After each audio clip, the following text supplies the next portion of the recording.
Buenas noches, bienvenidos a Matices. Karen, buenas noches. Hola Saúl, buenas noches. En nuestro primer programa del año queremos dedicar el análisis en este segmento de entrevista a los derechos humanos en El Salvador.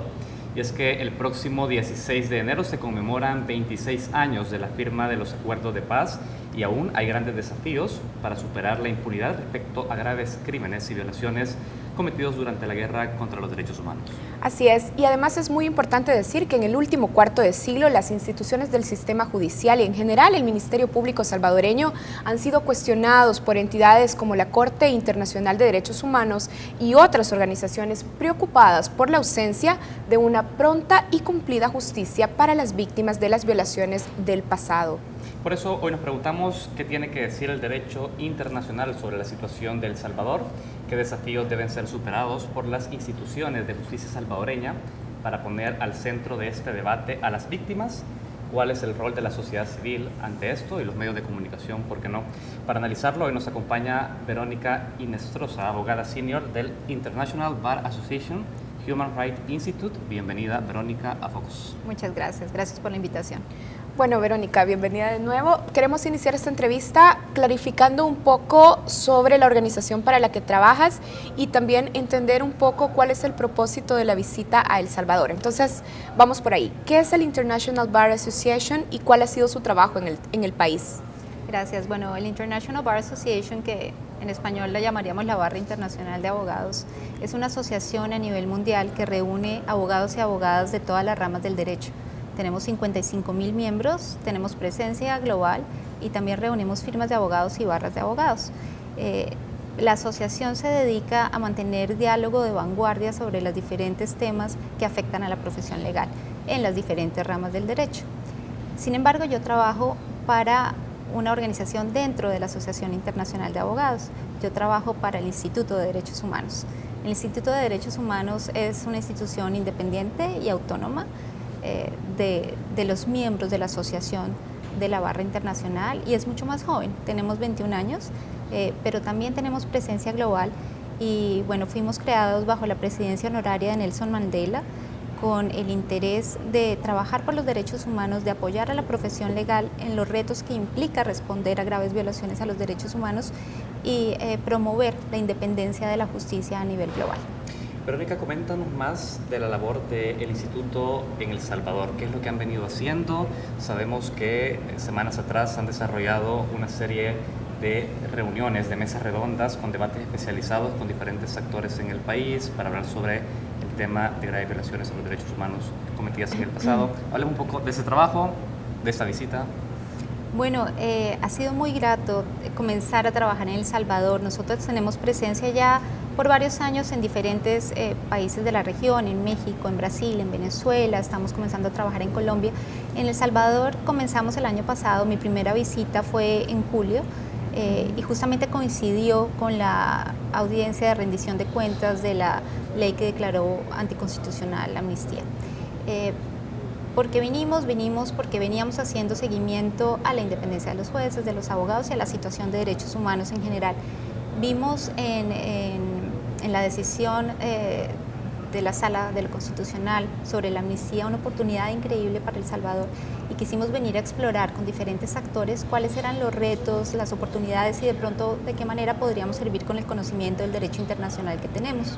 Esa fue mi primera visita en julio y después de consultas con los diferentes actores identificamos sobre todo confusión en lo que significa que se reabran procesos del pasado, confusión en lo que esto implica para la justicia ordinaria, dónde entra el derecho internacional, qué significa esto que empieza a sonar de justicia transicional, cómo se diferencia esto del sistema interamericano de derechos humanos y a la par encontramos mucho interés en aprender más, en formarse más en experiencias de otros países que han afrontado retos similares. Ahora, Verónica, sabemos que en diciembre del año pasado, o sea, en 2017, en estos espacios de mesa redonda que Saúl estaba mencionando, se sentaron con organizaciones de la sociedad civil, con militares, con operadores de justicia, o sea, con fiscales, representantes de la Procuraduría para la Defensa de los Derechos Humanos, incluso del órgano judicial y con la academia. ¿Cuál era el propósito final de esa serie de mesas redondas?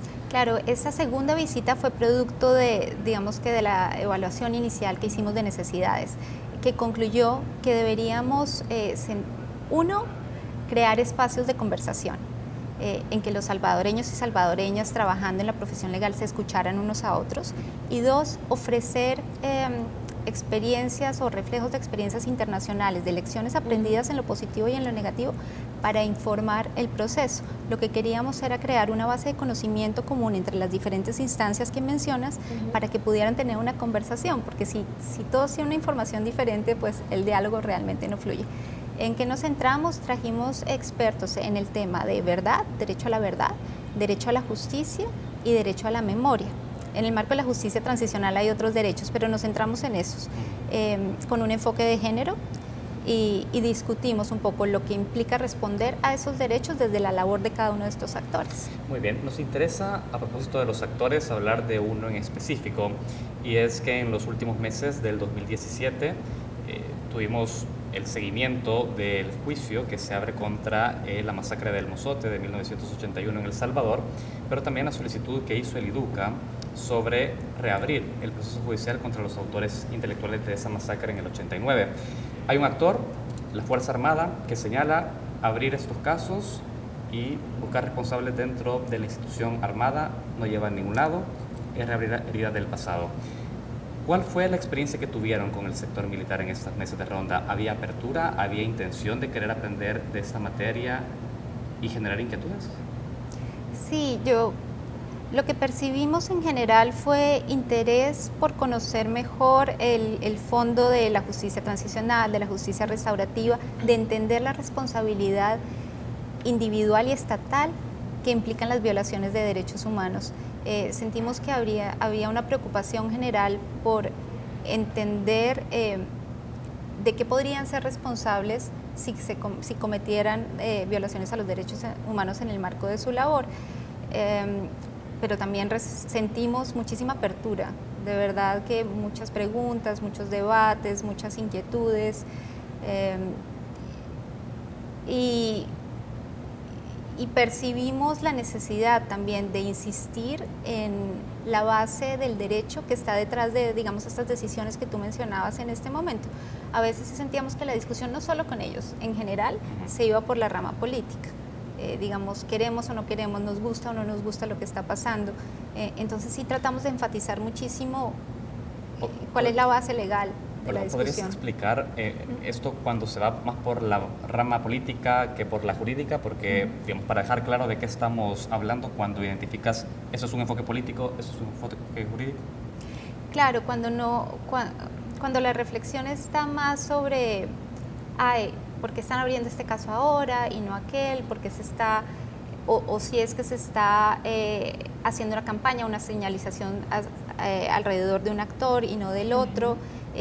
Me parece, no me parece, me parece que debemos olvidar, no veo por qué ahondar en el pasado. Todos esos son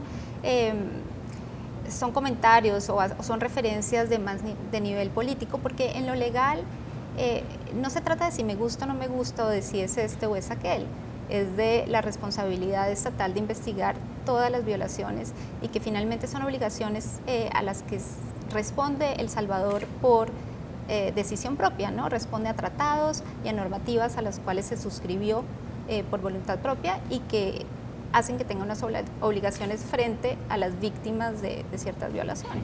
En estas intervenciones has mencionado ya un término, justicia transicional. ¿Podrías explicarnos qué es y cuáles son sus componentes? Claro que sí. Bueno, la justicia transicional es un término que surgió a la luz de dictaduras del Cono Sur, básicamente en la región, y que se expandió después a otros territorios, pero se le llama así a los procesos que buscan superar violaciones graves a los derechos humanos en un principio de dictadura, para pasar a periodos de democracia en que se respeten esos derechos humanos, y más recientemente se ha ampliado a responder a conflictos armados en su transición a la paz. Entonces, la idea general es cómo hago frente a violaciones que se cometieron en el pasado en el marco de alguno de esos contextos, que suelen ser masivas, que suelen ser sistemáticas, para garantizar que el país transite en su conjunto, como sociedad, en su marco legal, en su marco institucional, a uno de legitimidad y respeto de las garantías de los ciudadanos.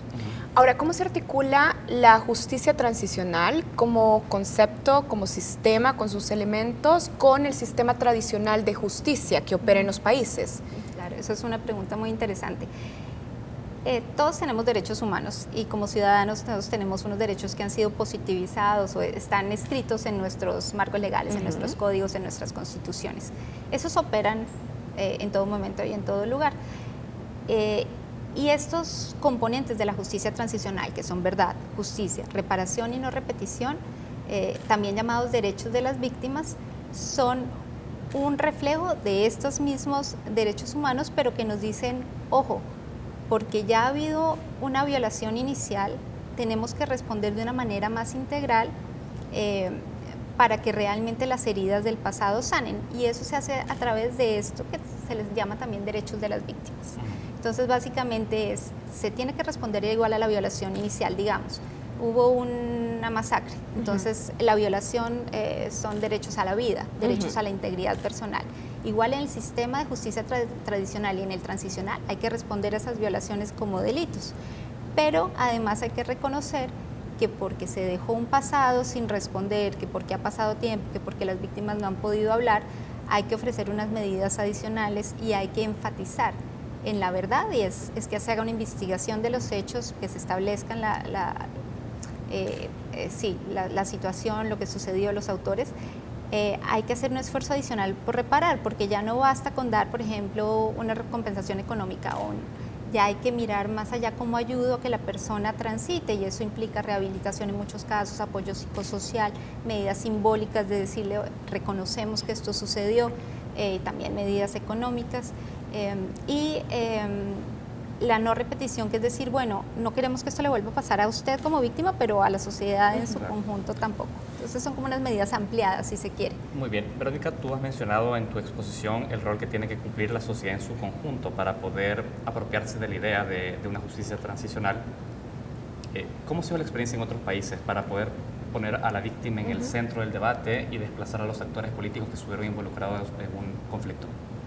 Es difícil, siempre es complejo porque la política alrededor de graves violaciones a los derechos humanos es olvidar, es no reconocer, es digamos que sepultar en el pasado, y eso es lo que conlleva prácticamente es que no todos nos enteremos de lo que pasó, ¿no? Entonces está en las víctimas que lo padecieron, está en sus familias más directas de forma muy consciente, y está obviamente en los perpetradores.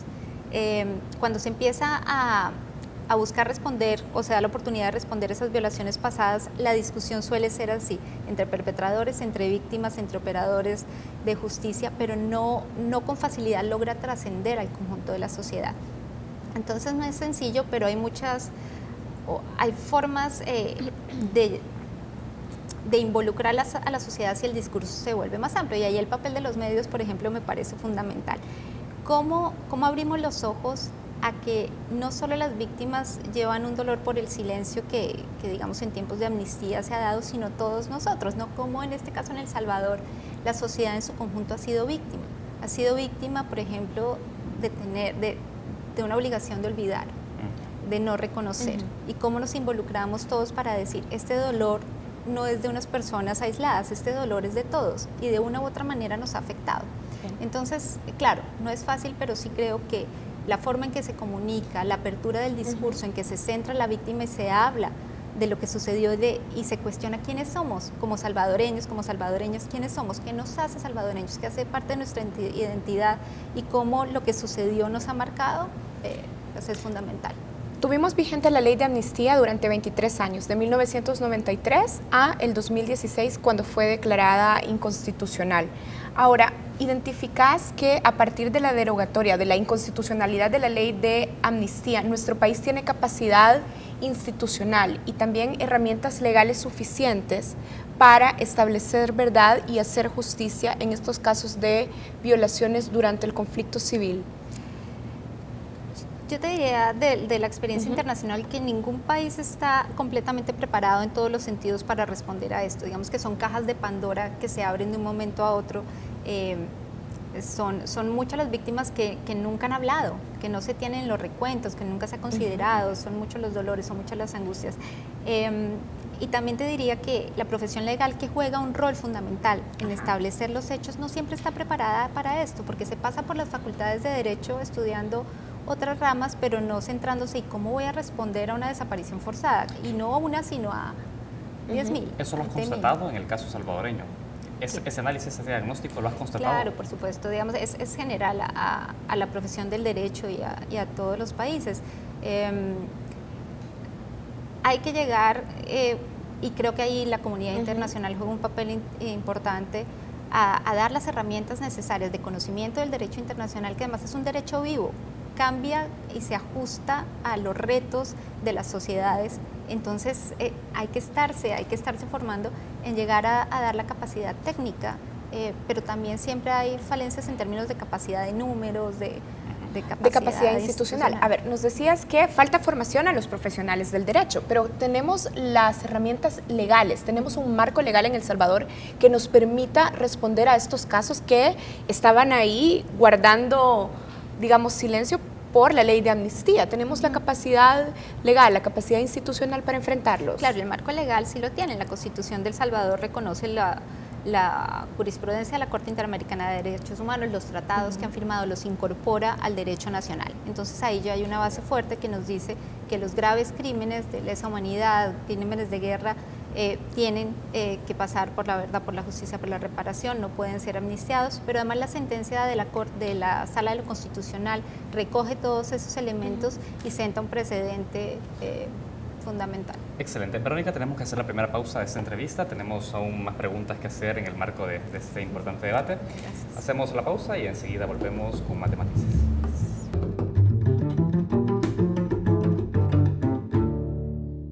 El Banco Central de Reserva presenta Economía en 30 segundos.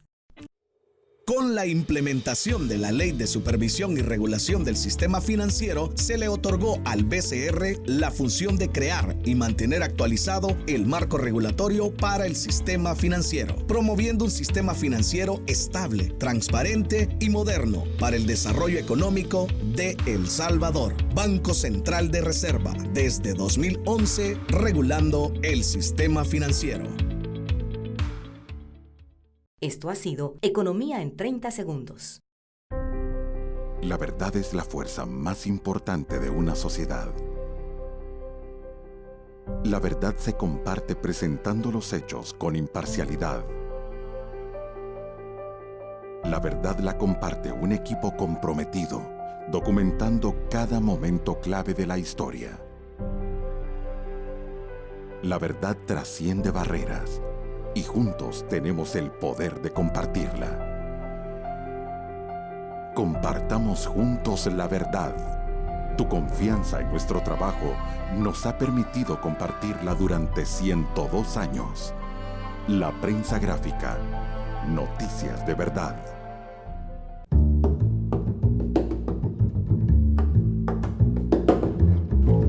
Estamos de regreso en Matices. Esta noche estamos conversando sobre los desafíos de nuestro país para superar el ciclo de la impunidad.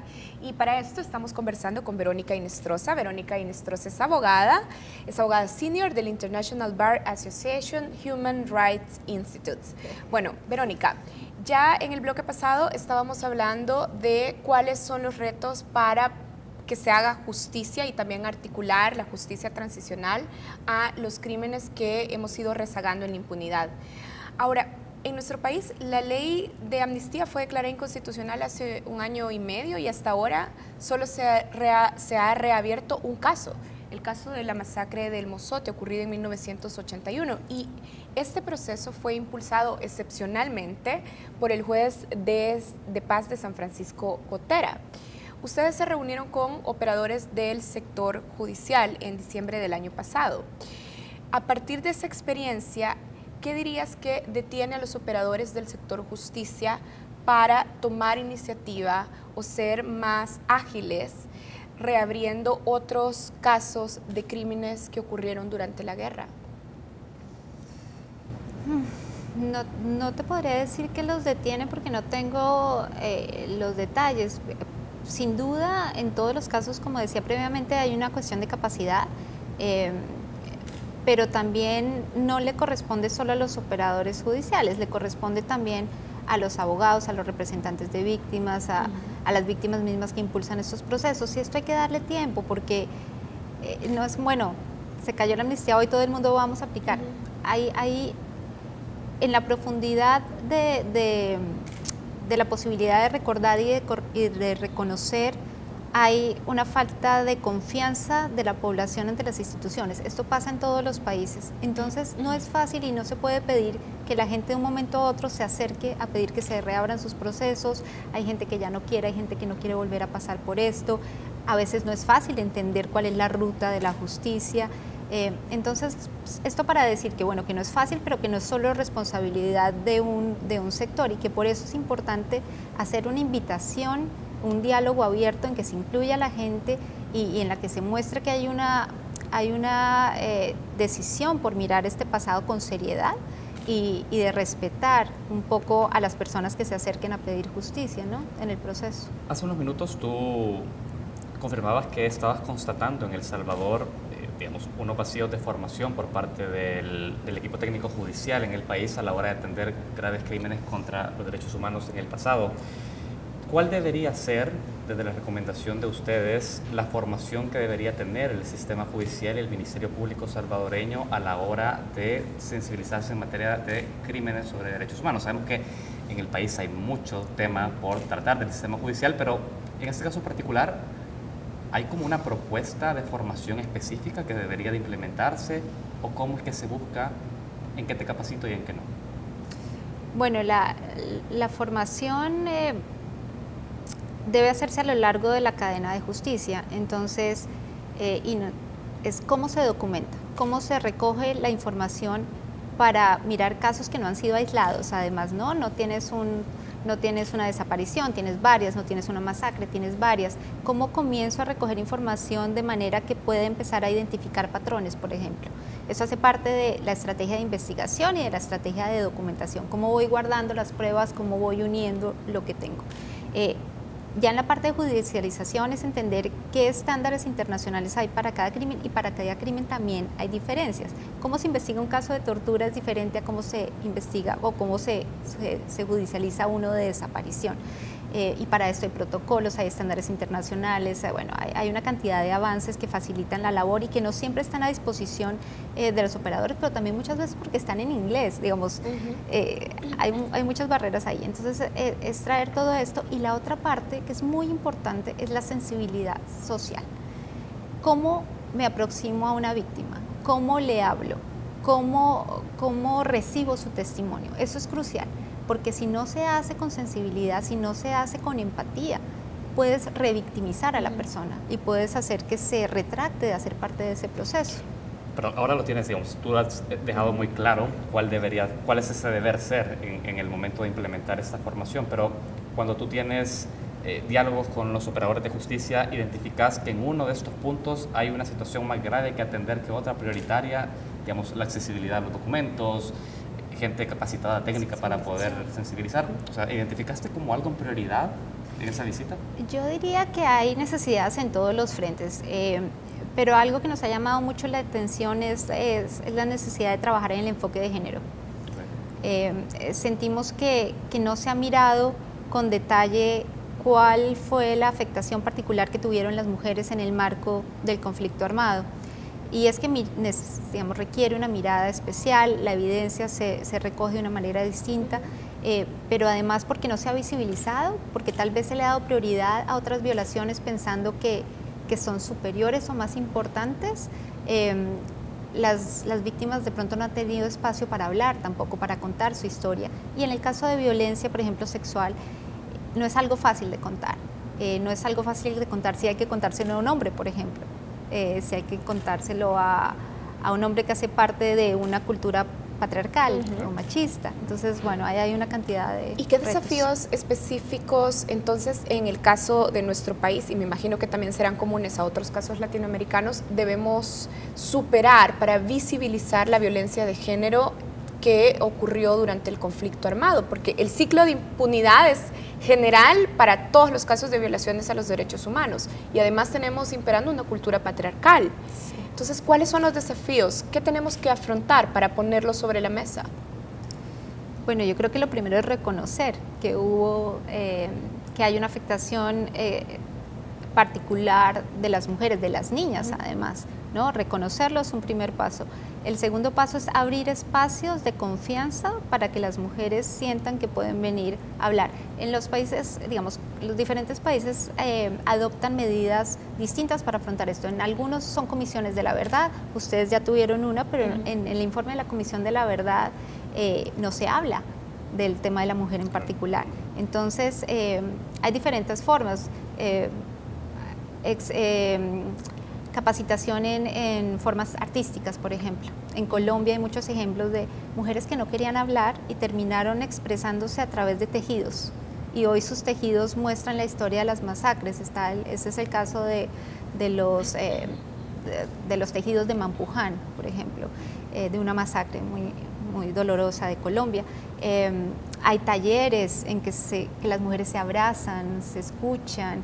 Hay libros en museos, por ejemplo, que se dejan con el nombre de una víctima allí y a veces nunca se llenan, pero a veces las mujeres por fin llegan y escriben su historia en un momento particular. Hay muchas formas de entablar confianza y de abrir espacios.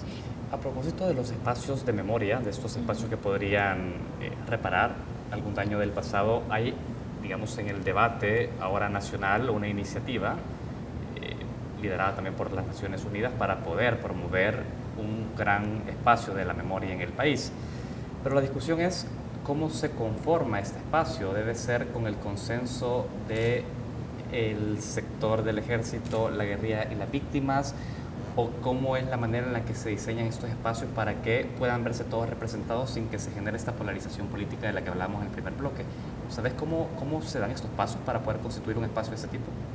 Sí, bueno, primero decir que lo más importante no es el producto final, lo más importante es el proceso y de qué memoria estamos hablando y la memoria de quién estamos hablando.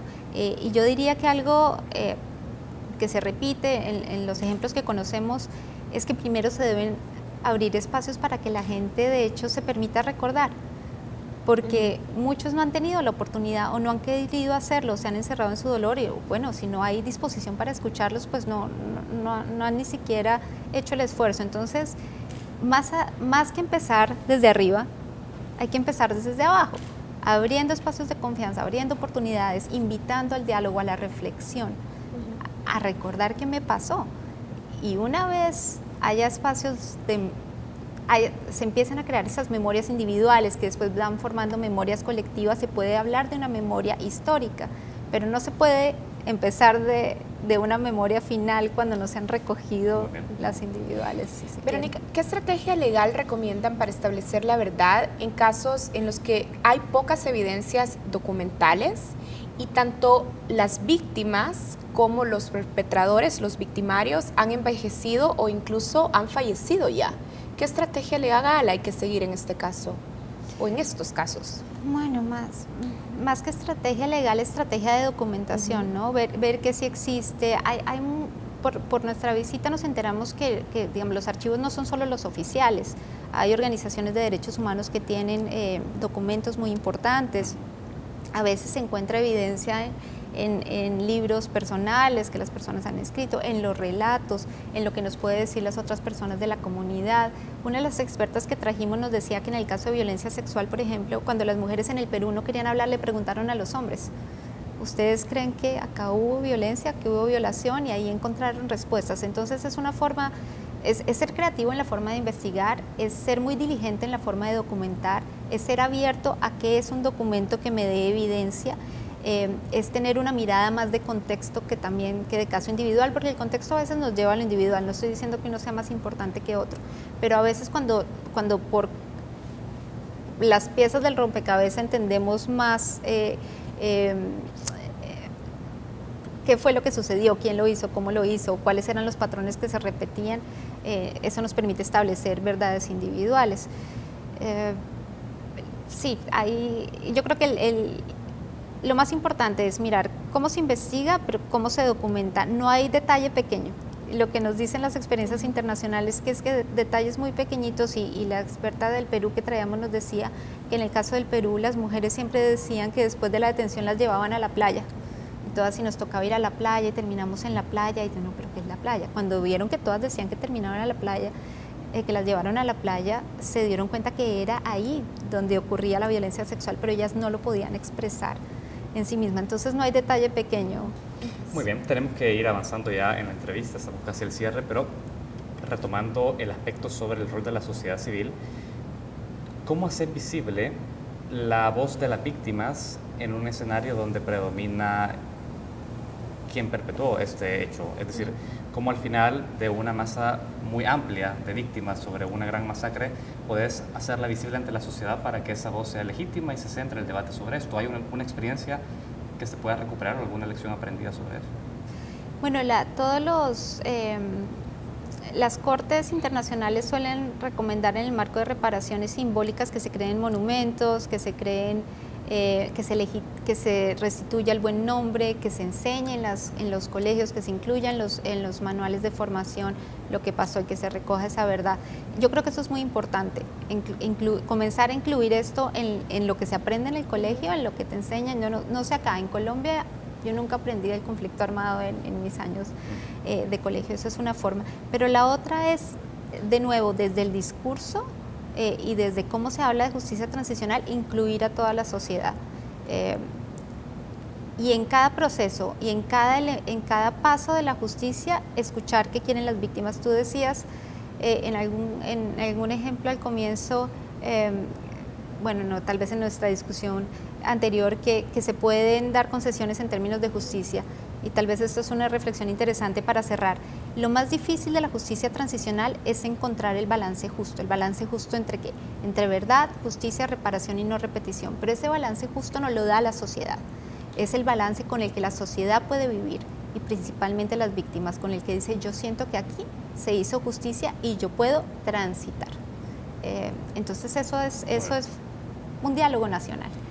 Verónica, una pregunta final. ¿Qué consecuencias se advierten para sociedades como la nuestra, como la salvadoreña, que arrastran ciclos de impunidad? Es decir, ¿cómo vinculamos el peso de haber puesto una lápida a estos casos de violaciones a los derechos humanos del pasado con las consecuencias que tiene nuestra sociedad hoy? Bueno, la impunidad reproduce impunidad. La Corte Interamericana de Derechos Humanos ha sido clara en decir que cuando hay impunidad hay dos efectos, uno familiar y uno social. Las familias víctimas o las víctimas directas no consiguen claridad sobre los hechos, sobre qué sucedió con sus seres queridos, la verdad de dónde están, pero la sociedad en su conjunto se ve afectada porque se queda viciado su sistema de justicia. Y una consecuencia clarísima que yo creo que nos la da la experiencia del Cono Sur es que cuando hay impunidad en un momento particular, esto no garantiza que exista. El pedido de justicia se reabre en algún momento. Claro. La generación siguiente, la siguiente, un ejemplo clarísimo es Argentina, Chile. Y bueno, el pedido de justicia a las víctimas al final siempre se hace latente y eso obliga a abrir procesos de nuevo. Muy bien. Verónica, queremos agradecer tu tiempo con Focos. Ha sido muy ejemplarizante lo que has venido a decir a esta entrevista. Muchas gracias. Gracias. Bueno, muchísimas gracias a Verónica Inestrosa. Verónica Inestrosa es abogada senior para Latinoamérica del International Bar Association, específicamente el Instituto de Derechos Humanos de esta asociación. Hemos hecho un listado junto a Verónica de los desafíos que nuestro país tiene que superar para romper el ciclo de la impunidad y construir la verdad, pero todavía tenemos más contenidos en Focos, así es que quédense con nosotros.